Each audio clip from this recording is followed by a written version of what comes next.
dei miei libri preferiti che ho deciso di leggere oggi è di Louisa May Alcott, Piccole donne.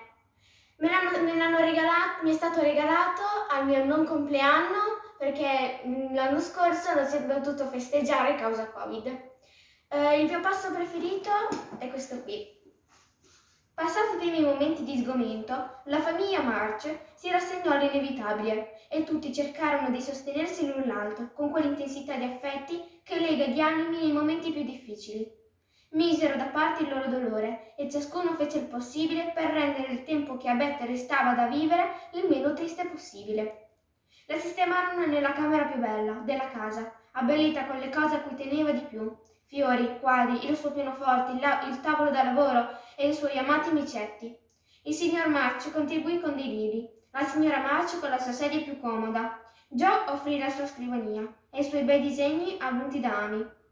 Ogni giorno Meg portava i gemelli a far visita dalla zia Beth, in tenero pellegrinaggio, e quelle ore passate in compagnia dei piccoli erano per Beth come un raggio di sole.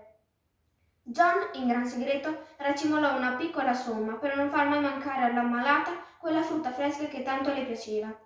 In cucina Anna preparava cibi delicati e leggeri, in modo da stuzzicare l'appetito, e mentre lavorava piangeva. Oltre al cenno giungevano piccoli doni e lettere affettuose, che sembravano portare il calore e la fragranza dei paesi che non conoscevano l'inverno. Protetta, coccolata, adorata, Beth conduceva una vita tranquilla, ma attiva.